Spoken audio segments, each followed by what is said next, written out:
সাকিব মাশরাফি বাংলাদেশের জন্মায়, এটা প্রমাণিত। ক্রিকেটকে ভালোবাসি দেখেই হয়তো ছোটবেলায় নেশার পথে যাই নাই। এই দায়টা কি শুধু যে যিনি নেশা করছে তার, আর কারণ না, সরকারের কোনো দায় নাই।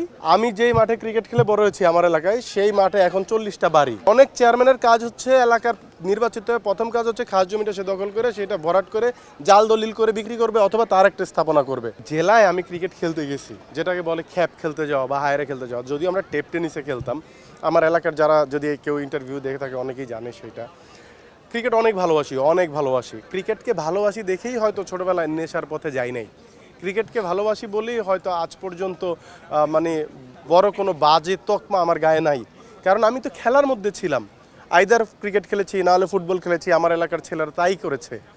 সো এটার জন্য আমি থ্যাঙ্কস দিতে চাই আমার এলাকাবাসীকে। আমার এলাকায় মাঠ ছিল এবং ঘৃণা প্রকাশ করতে চাই তাদের প্রতি যারা এই বাচ্চাদের খেলার মাঠগুলি দখল করে এরকম করে নিজেদের স্থাপনা তৈরি করতে চায়। আর খেলার প্রতি টান কতটা সেটা তো আপনিই বললেন যে আমার শুটিং আছে, শুটিং ফেলে এখানে আসছি।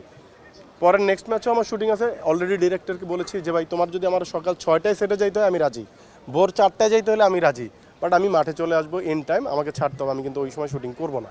আমাদের যুব সমাজের প্রতি এখন একটা বড় ধরনের অভিযোগ হচ্ছে যে এরা নেশায় আক্রান্ত একটা বড় অংশ। তো এই অভিযোগটা আমরা খুব ঢালাওভাবে চা খেতে খেতে বলতে পারি, তাচ্ছিল্যের সুরে বলতে পারি। কিন্তু এই দায়টা কি শুধু যে যিনি নেশা করছে তার, আর কারণ না, সরকারের কোনো দায় নাই, যুব মন্ত্রণালয়ের কোনো দায় নাই। আমি যেই মাঠে ক্রিকেট খেলে বড় হয়েছি আমার এলাকায়, সেই মাঠে এখন 40টা বাড়ি। সো ছেলেরা খেলবে কোথায়? খাস জমি এলাকার, এটা বেশিরভাগ ক্ষেত্রেই এলাকার চেয়ারম্যান মেম্বার দখল করে বসে আছে। প্রত্যেকটা এলাকায় দায় নিয়ে বলতে পারি, আমি নিজে দেখেছি, সবাই না বাট অনেক চেয়ারম্যানের কাজ হচ্ছে এলাকার নির্বাচিত প্রথম কাজ হচ্ছে খাস জমিটা সে দখল করে সেটা ভরাট করে জাল দলিল করে বিক্রি করবে অথবা তার একটা স্থাপনা করবে। এবং এটা দেখার নিয়ম নেই, মনে হয় এটা একটা অলিখিত নিয়ম দেশে।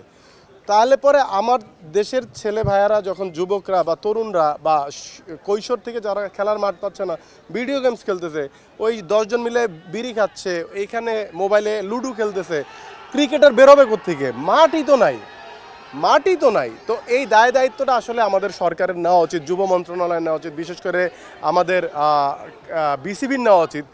আপনি দেখেন আর্জেন্টিনায় যেমন রোনালদো আসছে, আর্জেন্টিনায় যেমন আমাদের আসছে, ম্যারাডোনা আসছিল, এরপর কিন্তু আবার মেসিও আসছে না ভাই? আবার দেখেন ব্রাজিলে যেমন রোনালদো আসছে, এরপরে নেইমার আসছে, আমাদের সাকিব আল হাসান আসছে, আমাদের মাশরাফি ভাই আসছে। মানে এইরকম সাকিব মাশরাফি বাংলাদেশের জন্মায়, এটা প্রমাণিত। কিন্তু আপনারা যদি সেই জন্মটা বাদ দিয়ে তাদের হাতে নেশা তুলে দেন, মোবাইল তুলে দেন, দায় শুধু ওই যে নেশা করতেছে ওই ছেলেটা না, আপনারও ভাই। আপনি যিনি সরকারে আছেন আপনার দায় নিতে হবে তো। আপনি খেলার মাঠ নিশ্চিত করেন প্রত্যেক গ্রামে, প্রত্যেক মহল্লায়, প্রত্যেক ওয়ার্ডে।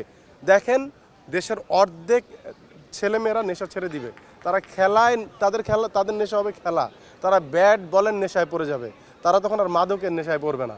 অতএব ঢালাওভাবে নেশা করতেছে এইটা না বললে নিজেদের উপরেও আঙ্গুল তুলেন। আপনি যে সরকারের দায়িত্বে থাকা অবস্থায় আপনি আপনার দায়িত্বটা পালন করছেন কিনা? এলাকার চেয়ারম্যান যে খাস জমিটা দখল করে নিজের স্থাপনা তৈরি করছে ক্রিকেট মাঠ ফুটবল মাঠ না করে, তাকে কি আপনি থামাচ্ছেন?